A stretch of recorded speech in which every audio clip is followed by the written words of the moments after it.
over here. She calls me and is like, Nuclear fusion. can we build a fusion reactor in your workshop? I have a story for you. So over the past few months, I've been trying to build a nuclear fusion reactor. This is a real thing that you can do, I promise.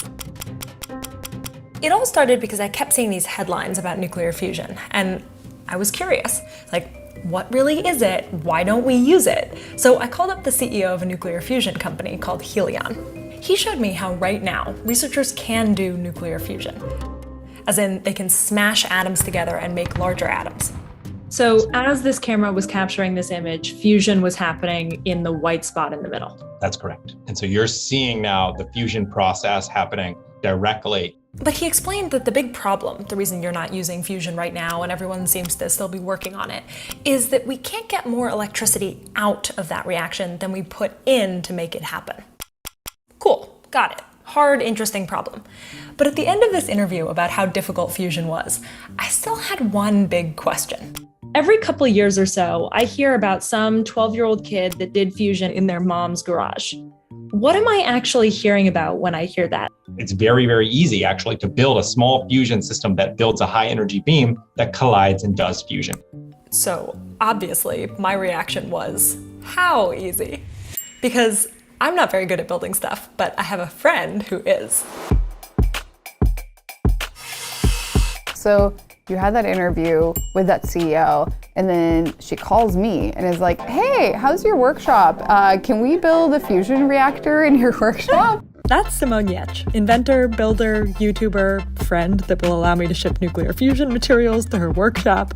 And you sent me all of these boxes, some of it having like explosives all taped over it. And I'm like, this is fine. Don't worry, we weren't going to build a nuclear fusion reactor on our own. The team at Helion had sourced all of these materials and tested things and packaged them all up into boxes and shipped them to Simone. And then there were 7 boxes, and we know 5 have been delivered. So you're saying 2 were probably stolen?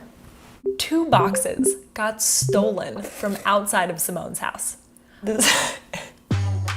I went to basically every UPS store in LA, and yeah, they were definitely stolen.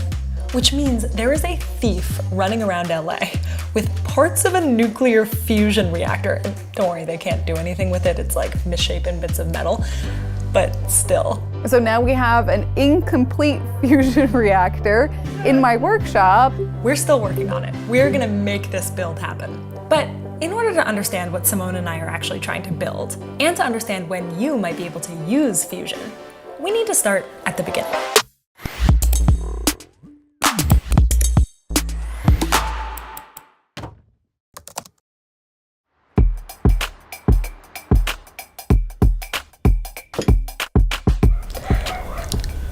You hear that? That's Scraps. I just woke up in LA and I'm staying with my friend Simone. And if you watch Simone's videos, you might recognize where I'm staying. I've named her Campa. I've genuinely never been more excited for a day. This job is great. Simone is the absolute cutest. Look at this. I go over to Simone's workshop. Hello, hello. Hi. I'm rolling over here. Awesome. What do you already know about nuclear fusion? Oh my God. Mostly, I always confuse which one's fusion and which one's fission. Hold on. Here's how to organize every nuclear thing you've ever heard of. Imagine that this is fission row and this is fusion row. And this is controlled and this is uncontrolled. Fission is cracking a big atom, like uranium, into smaller atoms. A little mass gets lost, energy is released. Fission uncontrolled, that's an atomic bomb. Fission controlled, that's all nuclear power that's actually usable, generating electricity right now. Fusion is smashing tiny atoms like hydrogen or helium together to make a larger atom. Little mass gets lost, even more energy is released. Fusion uncontrolled can be used to make another kind of bomb, the hydrogen bomb. These have been tested by several countries but never actually used in war. And this box, controlled fusion, that's what we're talking about here. Like, why, where is it? Where is it at? Because I feel like it's been on the verge of being a thing for a long time. Yes.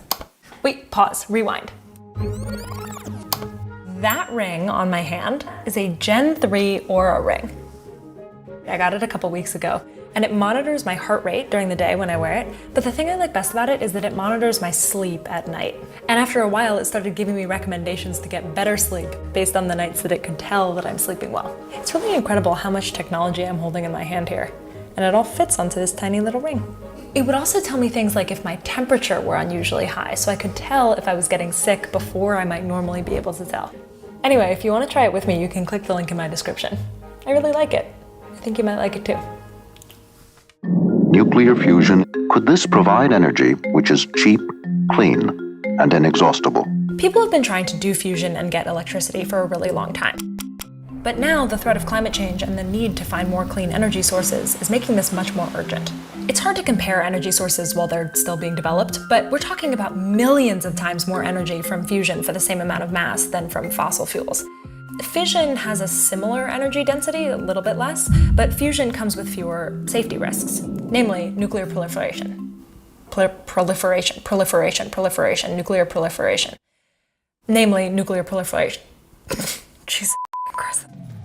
Given that there are types of fusion bombs, like hydrogen bombs, why would I not be worried about nuclear proliferation with fusion? What many people don't know is a fusion bomb is still a fission bomb. It still has uranium and plutonium in it, but it uses fusion to perhaps add some more energy. And so that's one of the primary concerns, that fusion by itself isn't a proliferation concern. So potentially, huge amounts of energy, less risk. In order to get closer to this dream, though, we needed to move beyond smashing individual atoms together to get them to combine. We needed to do fusion at scale. Less smashing and more smooshing. And figuring out the best way to do this has been the work of thousands of people over decades. One of the images that I have in my head is when you learn about early efforts to build an airplane, you find that everyone agreed on what the airplane should do. We wanted something to help humans fly, but there are so many wonderful different images of the ways that planes were going to look. I love the analogy of the initial work into building airplanes. So in fusion, there's a variety of concepts of ways to do this. All of them rely on something that I have to explain first. Hold on. I love this. You already know that you add energy to a solid, and that solid becomes a liquid, that liquid becomes a gas, and that gas becomes plasma, which many people may not be familiar with. Ice to water to steam to other stuff that you don't see in a normal kitchen. Yes. And plasma is all of the individual atoms themselves have broken into bits. Like there's so much energy in that system that all of the neutrons and the electrons and the protons are just like flying around in there. This is a really good party. Everybody's like, I'm gonna leave my protons and electrons. Single like, party. yeah, no, it's like the swingers night. You can go and hang out with anyone. Exactly.